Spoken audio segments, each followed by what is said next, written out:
Hey everyone, welcome back to the Always Closing podcast. Today I have a very special guest that I've been looking forward to interviewing. So we set this up a few weeks ago and finally got Joseph Limo from EXP Realty. So thank you very much for doing this, Joseph. Hey, Stefan, the honor's mine, man. Thank you for having me on. No problem. So let's jump right into it. For people who may not know you, why don't you give us a little bit of a background on yourself?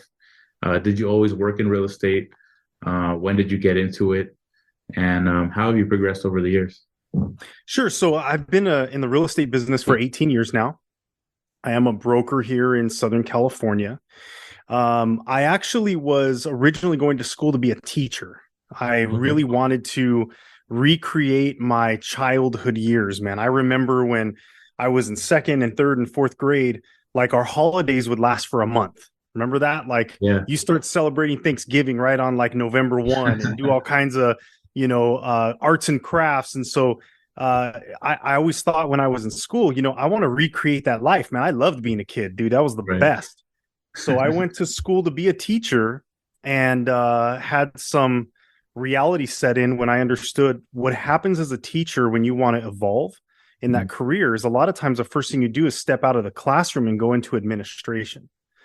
So that was a really rude awakening for me when I was in going to college. And my aunt and uncle had been in the real estate business for a long time in Del Mar, and they've always crushed. So when I started to kind of learn a little bit about what the education side would look like, and while going to school, I worked at Bank of America, and they kind of had me do some professional speaking for them. I started to realize like I'm a pretty ambitious person and Right. that I like being in front of people and I wanted to leverage some of my presentation skills. So my aunt and uncle brought me into their office, and while I finished up school, I still got my degree. But while I was finishing up, I was essentially like their lead manager in their real estate office and their team. Okay. So I was really lucky to start with them because, right out of the gate, I was watching a team that literally went through 50 listings at a time. So our Okay. office meetings, they were going through anywhere from like 30 to 50 listings at a time. There was, if I'm not Wow. mistaken, 9 buyers agents. Like it was high level, man. These It's a guys big team. crushed. Huge, Yeah. huge. So that was back in 2004. And Those so were the the fun days. mark, yeah, the fun days, man. The market was amazing. I moved down to North County, San Diego, and then of course during that time, and as I went into the sales side of things, the market shifted very dramatically, very quickly. I remember that. Uh, yeah, but I'm actually really, really happy that I went through that early on You know what? because Me too. I think I first started here at Westlake Escrow right when I graduated high school. So that was 2005. Mhm. So I started right around that same time. And yeah, I got the gut punch like a few years later. Yeah, for sure, So, man. And that I was know we'll touch a little bit on the market a little bit later on in this podcast. But yeah, looking at kind of what's going on now, I think maybe people like us who have gone through a cycle before are not as worried and kind of have a little bit of experience how to get through these things. absolutely. I mean, there's so many things that are what is old is new again. Right. But once you've had that level of experience with it one time, you're definitely going to know how to transition back to those principles and then build on them in future cycles. So we'll definitely touch on some of that. Hmm. But yeah, that's kind of how I broke into the industry, man. My idea of being a teacher got kicked in the teeth. Needed to pivot, and I had a family member who was just crushing in the business. So I joined with my aunt Elaine Gallagher. She still crushes down in San Diego. And man, I'm so indebted to her and love her so much for giving me that opportunity to understand this industry. That's amazing. Do you Yeah. still work with her at all from time to time or Oh, definitely, man. And we have some high level conversations in the family at Christmas and Easter, and we get together. I'm back here more towards the Inland Empire. One of the things that I realized while being down there, I lived right by the ocean in Encinitas, drove down to Del Mar every morning.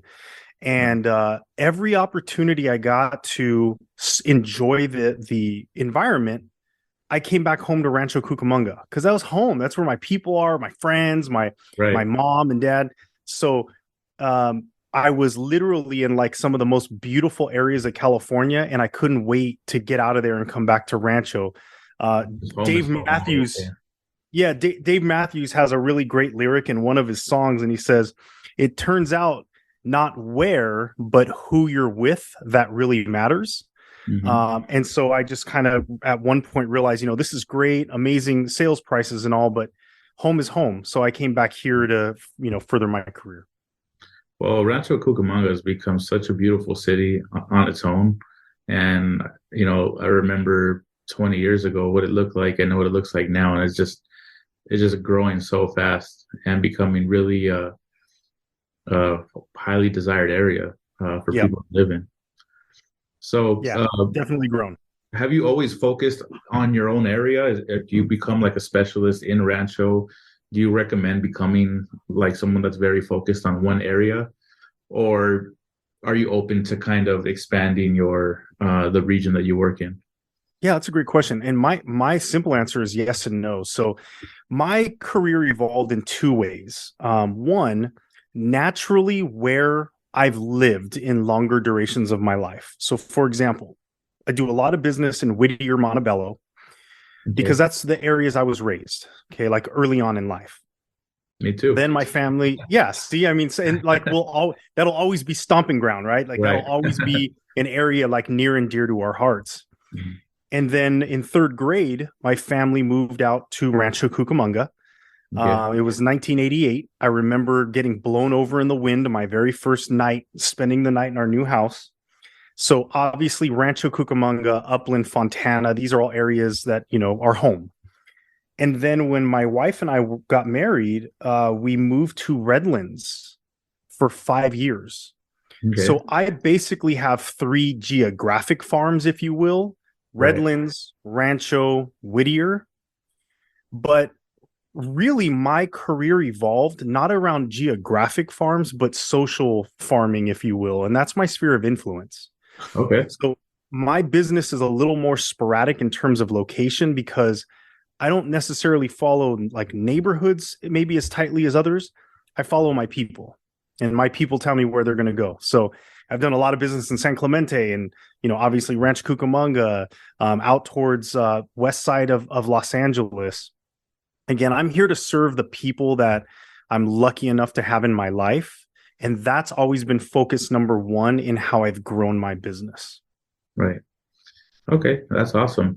Let's I wanted to ask you also about the events that you do quite often. And when we Mhm. just did one with you, and thank you very much for that, by the way. I think we had a good turnout, and everybody uh said they really enjoyed your content. So thank you for that. Well, thank you, man. Yeah, you guys crushed that event. Absolutely crushed it. And I think that speaks volumes on a few levels. No, number one, like setting up the environment for it, the relationships that you guys clearly have. Yeah, you guys crushed that event as far as like putting it together and filling seats. Yeah, definitely. Shout out to Daisy. She did a great job promoting the event. And she Amen. was out there, texting people the day before, making sure that everybody was going to show up. So she did a really good job. We're really proud of her. Yeah, you should Um, be. Yeah, she crushed, man. And yeah, I mean, I really love to give back to my colleagues. Remember, I went to school to be an educator. Like wanting to serve other people, educate, and really give back is a part of who I am. So, when I was young, I was always like a super sincere kid. And when I say to someone I'm going to do something, like I have to come through on that, or right, else that like hurts my soul. right, So when I tell agents I'm going to be there to help guide them and coach them and help them grow in their business, for me that's not just fluff. It's not just a lot of people out there just saying, hey, I'm a coach, yeah, I'll train you. For me, I have to get results for them because I told them that I would, and my word is everything. I was right. raised taught, your word is your bond. If you don't have a word, you don't have anything. Exactly. So I really like to focus on sales technique, presentations, and really a lot of strategy when it comes to business planning. The reason why those three land really strong for me, number one, presentations, like naturally I've had a lot of opportunity, I guess I should say, to learn from really incredible speakers. And it's a skill set I've developed. Like I said, even with Bank of America before real estate, I was doing professional speaking. So Right. there's a lot of opportunity to help people. A lot of people are really scared to death to present in front of others, especially in a group. And I have, and it's not mine, it's just rinse and repeat. I have really good strategies to help people get better in that dynamic.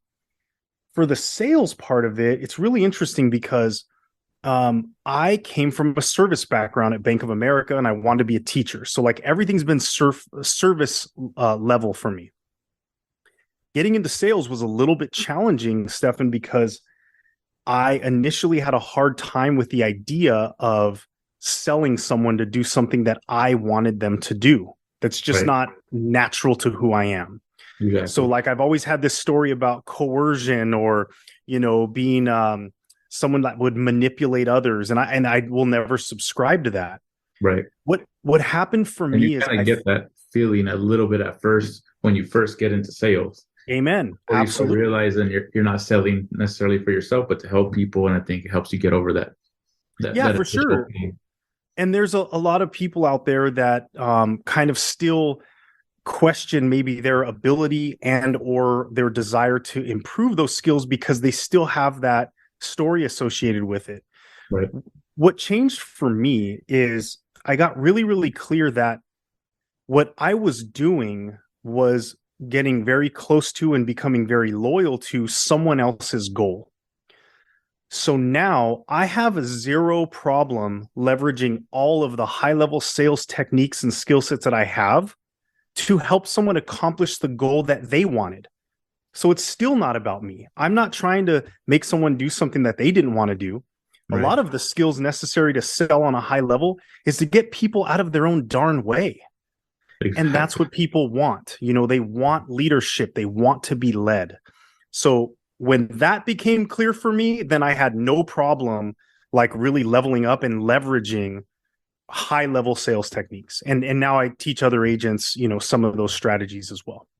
So to touch a little bit more on that, to take maybe a snippet from one of your talks, maybe what's one tip regarding sales that you can give somebody watching this that maybe needs a little bit of an edge or something new to learn from this? Definitely. So, and I love that. Thank you for that. On all of my coachings and trainings, especially when I have guests, the number one thing I ask of anyone who comes on like my training platforms is we got to get into how. Everyone is told what to do. Yeah. Few people get into how to do it. So that's an excellent question. I appreciate that. And here's my answer to that. One of the best things that I learned to do in any of my presentations, be it a buyer's consultation, which I recommend you do on every single buyer. I don't care if it's your aunt, your best friend, or a Zillow lead. You always give people your process, okay? And the listing presentation. My first slide always starts with their goals. So I get really deep into other people's goals. So if you were a seller, Stefan, I'd sit down with you and say, hey, listen, so thanks for having me over. Listen, when we were on the phone, you mentioned that you were thinking of selling your home because of, I don't know, you want to move to Arizona or you want to buy a bigger home, whatever it is. And then the simple phrase that I use, because it's just a natural conversation, is tell me more about that.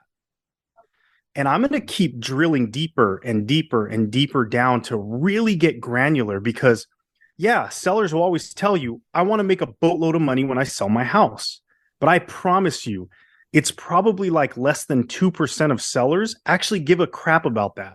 Right. It's about something more that means to them. So the better we can do to get really, really deep into why they're doing what they're doing, now as they're making decisions through the process, I can point them back to their goal. So, people are starting to get nitpicky over, I don't know, requests for repairs or a 2-1 buy down credit, whatever it is. I might have to come back to my seller and say, listen, you said that your goal was this. You wanted to net X amount of dollars because you want to make sure you can get to Arizona in time to be with the family or to transition before the next school year, whatever their goals are. I need to be able to put them back in that position to get realigned with their goal and just not force them, but ask them, are you making decisions that are conducive and linear to that goal, or are you making a left turn? Right. And that's where I think buyers and sellers really appreciate someone who is going to leverage their skill sets, their professionalism, and their experience to help them make the right decision. I'm not telling them the decision they need to make. That's on them. But if I go through the process unchecked as far as what they're doing versus their goals, I'm doing them a disservice. I don't want anyone to ever come back to me and say, Joe, if you would have only helped me, if you would have only said no, or at least questioned me, I wouldn't be in this situation. I don't ever want to be in that place. And here's the good news, like, things change. Sometimes people will say, yeah, that was my goal and that's what I was going. Not anymore. Now I want this. This is more important. Hey, great. As long as I'm helping them get what they want, then we're on the right track. That makes sense. That's a great tip and a better way of thinking going into these situations. And that was actually one of my next questions. More of a comment that on your last presentation, I love how it seems when you go into these meetings, you design it where the questions you're asking are ultimately going to construct the way you sell at the very end, right? And I think they say good selling is really just good listening and asking the right questions.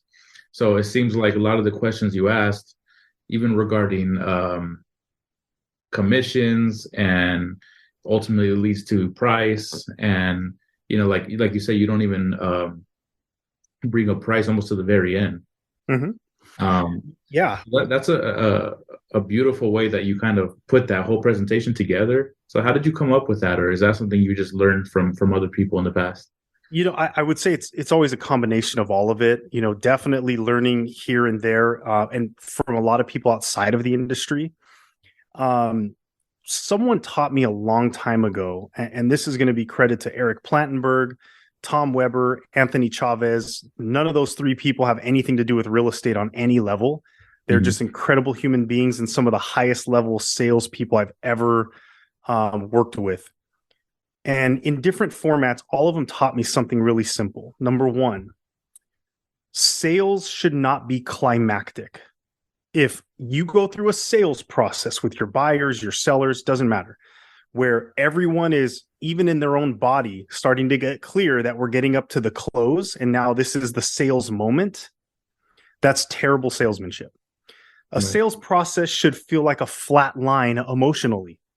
Okay, so I try to build my presentations around that, and I do that in a few ways. One, if there is something that could be anxiety inducing, I try to bring it up early or present it right away so that it becomes wallpaper, right? The idea of wallpaper is if you put up wallpaper and it has a beautiful design, that's great. But about a year later, you walk past that same wall and you don't even notice it anymore, right? It's just wallpaper. The second thing I try to do is make sure that my presentation touches on and overcomes objections before they're even thought of. And then third, and this is one of the most impactful ones, is how do I tell a story, convey a message, and yet at the same time, make the person receiving it think the conclusion is theirs? Because now your client has ownership in their decision. It wasn't me telling them the market's shifted and that they should drop their price. I'm giving them what they need to get to that conclusion without them realizing that that's where I wanted them to land. Right. And again, this is all around them getting what they want, right? It's not about me. It's not about getting another commission. That stuff is irrelevant as far as I'm concerned. So those are some of the 3 tips those gentlemen taught me, and I try to infuse those principles in every interaction that I have, and especially in my presentations. That's good. And I think the more you become prepared and going into these situations, you learn how to kind of keep it very level, like you just said. And in turn, I think you'll close more sales. Where does it, you don't feel like the kind of sleazy salesman, that feeling that we were talking about earlier. In reality, if you're asking them what they want, it's about helping them, not about selling them. And one of the most important things is what you said. It's about listening.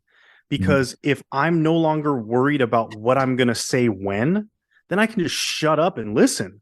Right. And, all of us want to present in a linear fashion, right? Step 1, 2, 3, till step 100. Right. But I think the highest level sales professionals know how to go from step 1 to 8, back to 2, over to 100, and then back to 5. If that's the flow of the conversation that's more important to your client on the other side of the table or what have you, then that's the way we should take it. But we can't really do that effectively if we're not listening. And if we don't already have a presentation created that is unique to ourselves and that tells us visually what we're supposed to say next. Mm-hmm. So if you can let go of all that and just listen, yes, you're going to operate on a much, much higher level. Exactly. So before we move on to the next topic, going back to the events, where can people find when's the next time you're going to be speaking, or if you do stuff online, how can people get a hold of you or follow your schedule? Yeah, and I would say, like, in this video and whatnot, I'll definitely make sure that you have some of my contact information. But I run a mastermind every single Monday morning at 10 a.m. I make it non-denominational. Any agent can come and join, and I'll make sure you have that link. So I always tell people, just, throw it in your calendar, check it out. If it's something that adds value to you, keep coming back. There's no problem. No one's going to make you do anything. It's just a simple Zoom link.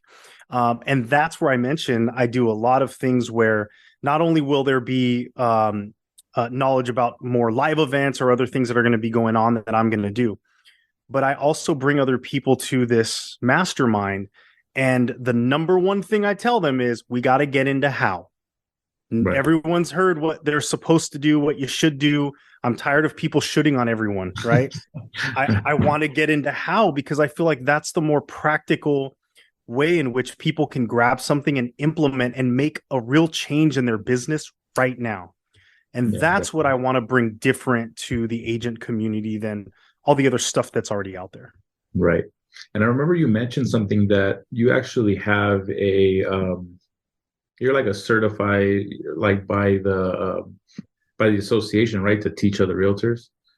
Yes, sir. So this is one of the best little tips that I have for my agents to infuse in their presentations, because a lot of agents, especially new agent, if you're out there, or agent that maybe doesn't have production, maybe been licensed for a while and you're really getting serious about real estate. A lot of people have a hard time selling themselves if they don't have a certain number of volume. And I'll tell you what, like, that'll still haunt you if you don't learn to let that go, because there are people who will say, like, man, if I only did 5 deals in a year, I'd feel more confident. And then you're doing 5 deals and you're like, man, if I only did 20, and then you're doing 20, if I only did 100, like, that push will never end. So don't let it be a detriment. But one of the best things that you can do is go on the car.org website and look up the certified forms trainer designation. Okay. That designation, I don't remember the cost. It's anywhere from like $300 to $500, and I think it's like 8 hours of your life. It's a designation that will really help you understand the contracts, the disclosures, and what it does is it starts to help you understand that real estate is shades of gray. Our contracts are black and white, but law in general tends to be shades of gray. So you'll start to learn how to look at our contract and see it playing out in several steps ahead based on things that could happen. So I think it makes you much sharper as an agent. You're going to be able to explain it to your clients a lot better. But the best part is, as a CAR certified forms trainer, you now have a unique ability to get hired to go train other agents how to use the contracts. And if you understand how to leverage that in a presentation, you can throw it in there and just really sell the idea without having to say it. I'm the person that other agents have to come to learn. Right. So now your clients are sitting in front of you and going, wow, you're the person showing the other agents how to do their job. That's awesome. Mm-hmm. So again, it's going to build up your skills, and it's hey, you don't even have to talk about the number of sales at that point. You can just show that level of credibility that you have, and that will take you a really long way. So CAR certified forms trainer, you can look that up on car.org. 8 hours of your life and anywhere from $300 to $500. But man, if that thing doesn't turn around and give you $20,000 to $50,000 more in income, then you're just not using it the right way. Right. Yeah, that's a great tip. I've never even heard of that before. And when you brought it up at the last training, I thought that's something that people took away from that, and it's like, it's something that's definitely going to make me stand out a little bit. Hmm. So Absolutely. that's a great tip. Okay, next I wanted to talk about EXP. Sure. How long have you been with EXP? What makes it such a great company? I've actually invested in EXP stock, and it has its up and downs, but I really do believe in the company. So tell me a little bit about your story with EXP and how you got involved with them. Yeah, no, thank you for asking, man. So I've been at EXP Realty for 5 years. I was the second agent in the entire Inland Empire with EXP Realty. The first guy at EXP Realty is James Cottrell, the guy who brought me to EXP. Right. So it has been a very, very interesting journey from day one. And every day that I've been here, my belief in the company, in the concept, only gets stronger and stronger. So during the time that I was coming to EXP Realty, I literally was thinking about my James Cottrell and another broker, Jerry Stapp. We were considering opening up an independent brokerage. And once I saw the EXP model, where the agents are literally owners of the company through publicly traded stock just by selling real estate, which we're going to do anyway. And if the agent helps to grow the brokerage, they can start to participate in the revenues of the brokerage. Like, that's totally next level stuff. The one thought I had after seeing the model was this: James, Jerry, how in the heck are we ever going to compete with this? Right. And the simple answer was, we're not. So let's just come here, because, at some point, and remember, come back to who I am as a person. I'm a sincere person, man. I want what's good for everybody.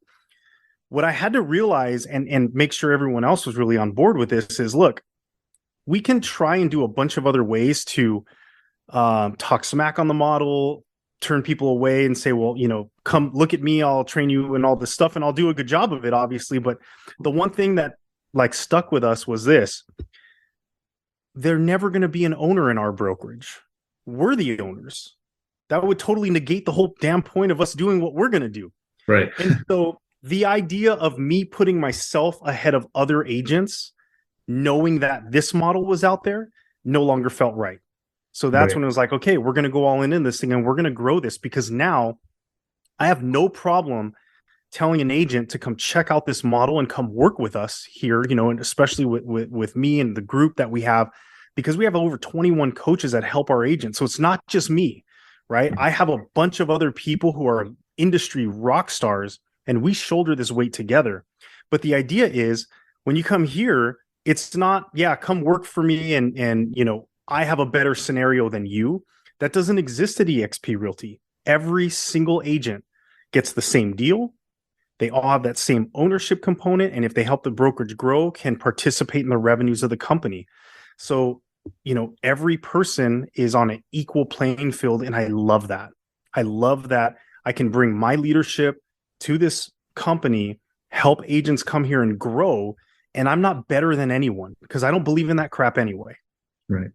Yeah. Well, I mean, I've worked with a lot of different agents over the years, and I'm slowly seeing people move on to the EXP side, to the EXP team. So, you guys must have a really good thing going over there. Yeah, we do. And what's really interesting, Stefan, and I'll just say, like, for people to understand above and beyond, like, what's a commission split and blah, blah, blah. Like, the one thing that EXP brings to the table that I don't think people realize as an industry entirely, the level of collaboration at EXP does not exist anywhere else, period, end of story.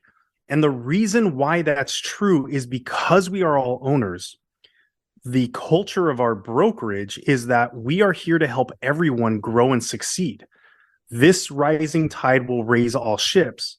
And so, to understand when that plays out in real life and real time, what that looks like is some of these agents, at other offices, they were in the office next door killing it, right? If you would have walked in and said, hey, teach me how to get listings in the same neighborhood that you're getting them because I want to grow my business, you're gonna be like, you're my competition, get the hell out of here. At EXP Realty, because of the platform, because of the business model, that goes away. We're all owners. We all win if every single one of our agents win. So some of the highest level rock stars are now opening up their books and saying, look at everything that I do and just replicate. And so one of the things that we're really big on, like with the coaches that I work with, is if it's not duplicatable, it ain't worth it. Yeah. There are some people who have special skill sets or have, unique situations that really can't be duplicated, or at least not in a way that's scalable. So we don't want to teach that stuff. Right. Not everyone's going to be the number one agent on Instagram or whatever. Like, that's just not sustainable or real. Right. So we want to teach the things that are practical, that can be duplicated, because if I'm going to have you go on a journey, I better be able to show that there are proven results for your time, energy, investment, whatever it is. So that's the way that we focus. But EXP Realty, man, easily the best decision I've made in my career. That's awesome. That's awesome. Yeah, I've seen it grow over the years, and I'm excited to see where it continues from here. Yeah. Another thing I wanted to ask you, it's actually one of our last questions before we run out of time, but what do you feel about the market right now? A lot of people are kind of waiting for, I guess, the bottom. I know nobody really knows, but where do you think it's at, and what do you really suggest for agents that may be struggling in this market right now? So that's a great question. So the first thing I would say for any agent who's out there struggling, when there's confusion, especially for us, it's going to do two things. It's going to cause you to probably not do much because you're confused. You don't know where to go, what to do. The second thing is that energy is going to spill into your clients. And what are they going to do? Nothing. That's what we're seeing in the market in general right now. I look at this moment as one of the rarest, most beautiful, once in maybe a lifetime situations. So I could be wrong on this, but essentially my understanding and really trying to study in a lot of different sectors outside of just real estate is that what we have that we're dealing with is this. We had a global pandemic that no one saw coming, and they usually happen like once every 100 years, right? Mm-hmm. Because of our economic situation and how we're tied into the rest of the world now, we had to make a lot of shifts to make sure that we didn't have like a financial collapse because of this pandemic. Like, when's the last time people had to go hole up in their houses for months and maybe even years at a time? Like, that's not normal. Right. So our government did the best that they could do without knowing what's what and what this all meant. And what that looked like is to make sure that they propped up, the markets. They dropped rates to historic lows, and they held them artificially down for way too long. Now, it's easy to say way too long now, like we're all freaking experts, but no one knew back then. Okay. Yeah. So no one knew if COVID was going to be the end of the world, or seriously, or yeah, lasted years, which it technically kind of has. But I remember when the pandemic started, 2 years, or it was 10 years. We thought it'd be 3 months. We were supposed to be holed up in our houses for maybe 3 months or 3 weeks or something crazy. Okay, so we all missed the mark, right? But what's happened since then is that the level of inflation is ridiculous. We all see it. Everything's expensive. Look at real estate prices. They've been nuts during the pandemic. We were worried about shutting down and collapsing, and the opposite happened, right? Right. So now that we're in a situation where the inflation is no longer sustainable, the Fed has come out and they've announced to the whole world what their plan is. And this is the rare part, okay? What they said is, we're going to jack up rates to artificially slow down inflation, right? We got to get a handle on this. And then we all know once there is a recession, or once they get inflation under control, what are they going to do? They're going to take their foot off the pedal and let it do what it's supposed to do and naturally come into that harmony or that balance. So what that means is, we are in a position right now where we know that rates are artificially high. That's their goal. Probably going to see it again this upcoming month, right? And then when things get under control, things will come back to normal. Now, if a buyer understood what was going on, they would be through the roof excited. And that's what I'm trying to make my clients understand what's going on. Now, I always preface this with everyone, including agents, buyers, you name it. No one has a crystal ball. If I did, I'd be way too rich to be on this podcast right now, right? Yeah. So I can't guarantee anything. I can't promise anything. But looking at some of the top forecasters in the mortgage industry, the whole 9 yards, what we're seeing is prices are starting to really soften, right? There's a lot less buyers out there because they're scared on the sidelines. So what does that mean? That means buyers should be super excited about what's going on right now, because they're going to be able to go out there find a home with less competition, be able to negotiate terms and even price. And if they're really, really clear on the strategy, how to get a credit for a 2-1 buy down, a 1-0 buy down, maybe even a 3-2-1 buy down. If you're not clear what that is, agents, like, figure that out. That's going to be really instrumental. So your buyer clients are going to be able to go buy a home for likely less money, a lot less money than they would have 9 months ago, 6 months ago even. And then, because the Fed told us what they're going to do, if the forecasters are right, rates should be coming back down into the low fives, maybe even high fours at the end of 2023 or 2024. So your buyers are going to get a home for a much less lower price than they would have. And when the rates come back down, they get to refinance back down into a great rate. Right. This is a microcosm in time. It's a once in a lifetime situation where we know what's about to happen, because the government's come out and told us exactly what their playbook is. So if people understand it and they have the right strategy around it, if you're not clear, agent, call me. Like, I'll totally walk you through it. But for our buyers, if they understood what was going on, they're going to crush. Now, does that mean our sellers are screwed? Absolutely not. I literally just closed on a house where got it sold in 6 days, only showed it for 2 days during an open house. But there was, again, a lot of strategy involved in making sure that we presented the home correctly, made sure that we priced it so that it would sell, and then we leveraged some of the techniques that we know a buyer would like to secure in this time with a buy down, temporary rate buy down. We put that out there in the marketing so that people knew that that's an opportunity on this home. So it just created more traffic, more buzz. And we still sold the home for about $40,000 more than the listing price. So it doesn't mean your sellers are, over a barrel. If you have the strategy and you can deploy your process, your sellers will still have success.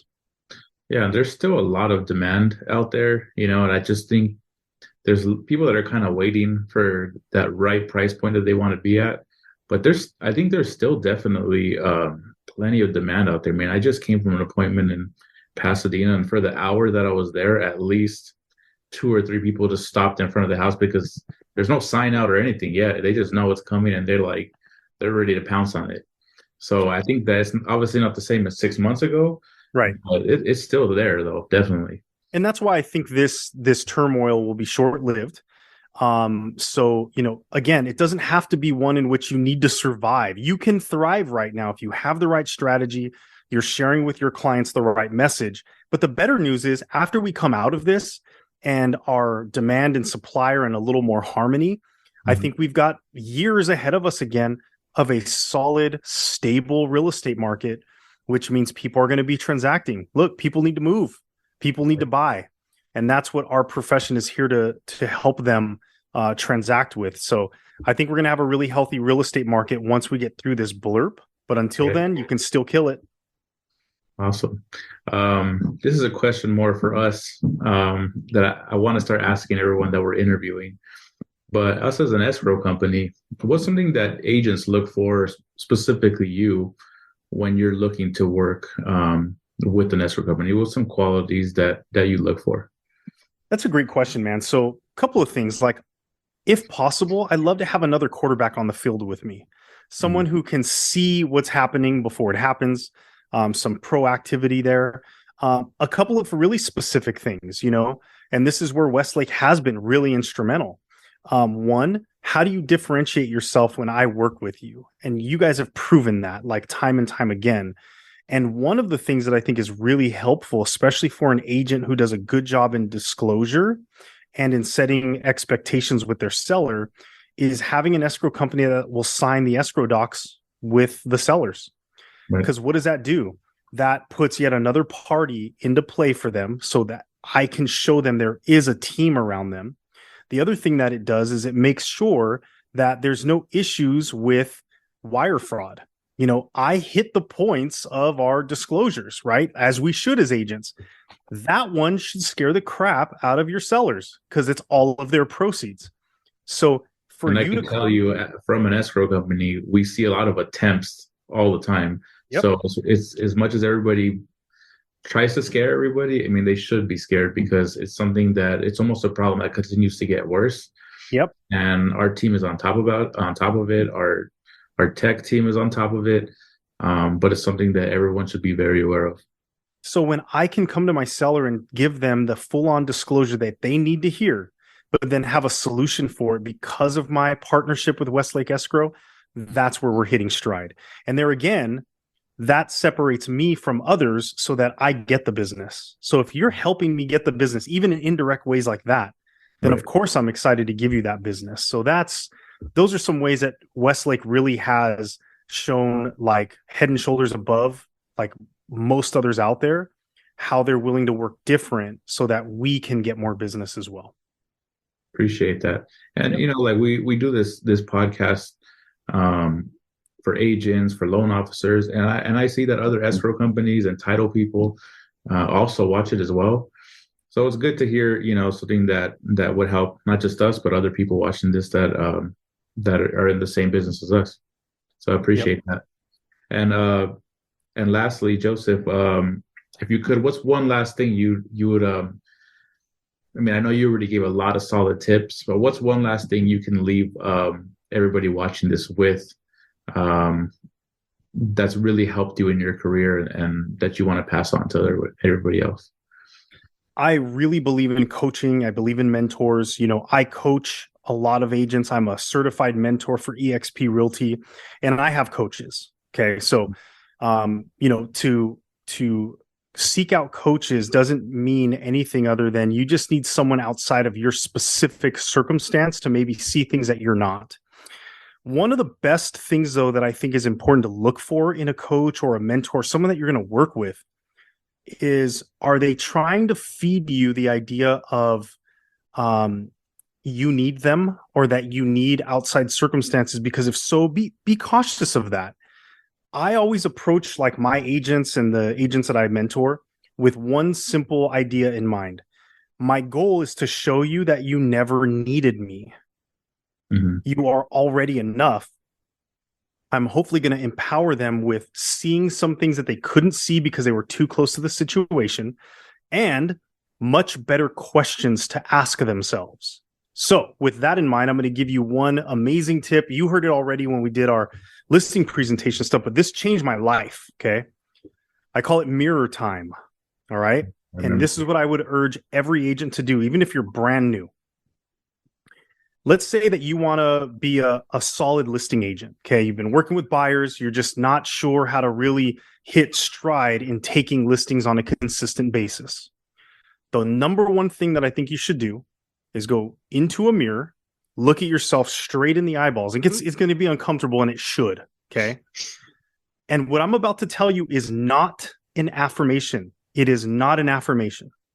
But what I want you to do is go look into that mirror face to face and say, I am the greatest listing agent for my clients.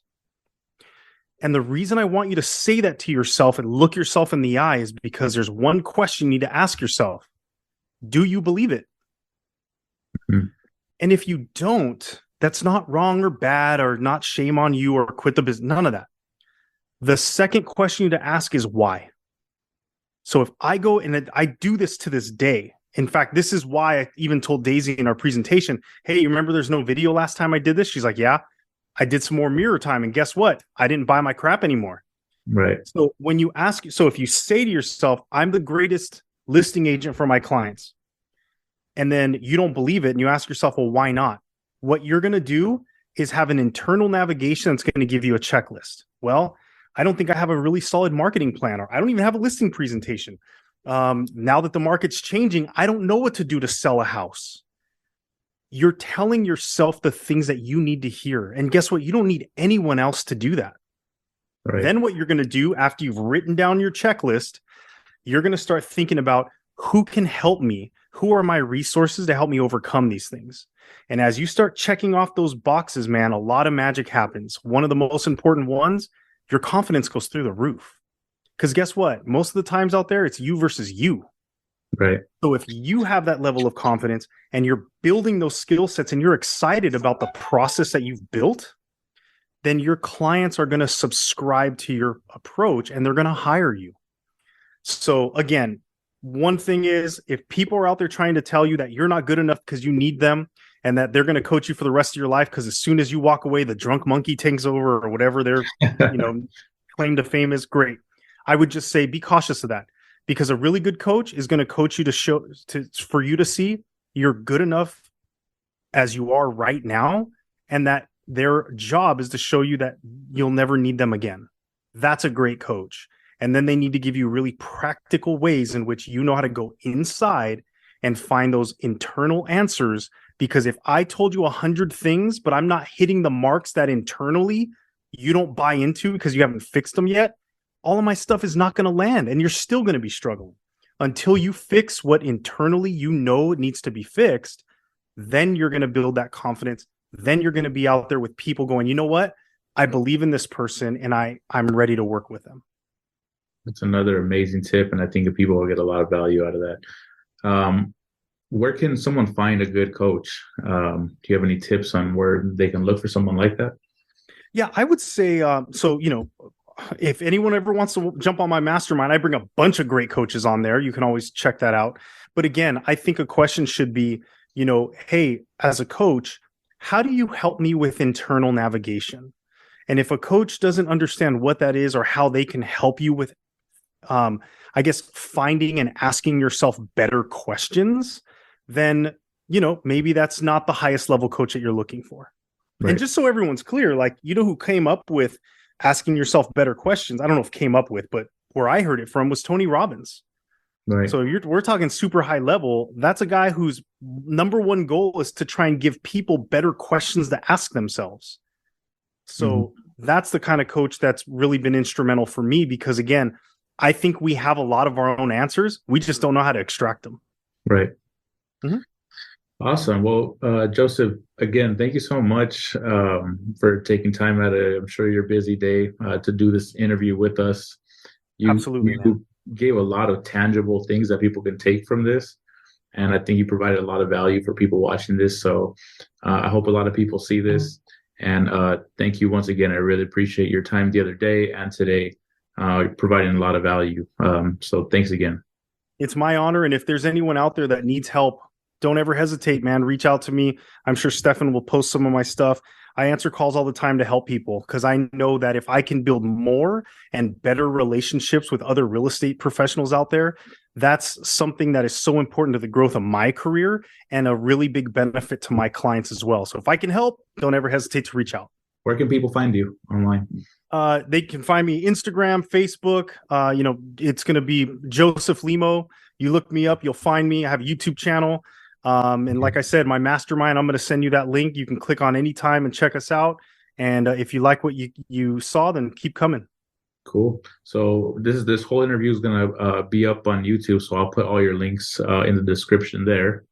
And then, of course, we're going to post a bunch of little tidbits on Facebook, Instagram, which will link there as well. So everyone reach out to Joseph, join his masterclass, and I'm sure you're going to get a lot more amazing tips like today. So follow him. And Joseph, once again, thank you very much. And thank you for everybody watching this. And we'll see you on the next episode.